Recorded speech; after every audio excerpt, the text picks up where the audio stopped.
আমরা মুক্তিযোদ্ধা কোটা চাই না। মুক্তিযোদ্ধা কোটা শুধু বৈষম্য তৈরি করে।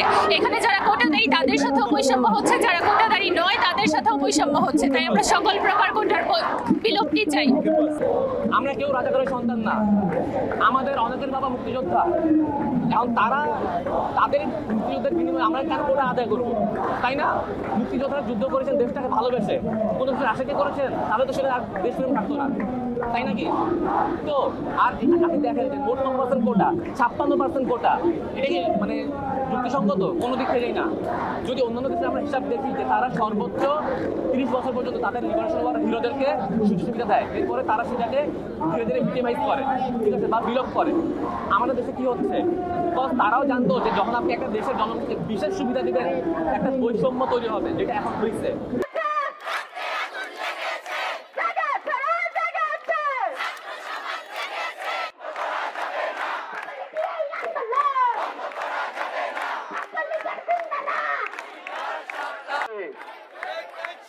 লড়াই হবে একসাথে বৈষম্যের বিরুদ্ধে। ভাইরা যারা আছেন একটু পিছিয়ে যান, আপনাদেরকে সামনে এসে বসার জায়গা করে দেবেন। শোনো ওই নারী শিশুর ক্ষুধার্ত ক্রন্দন, আমরা কি রব শুধু নীরব শ্রোতা।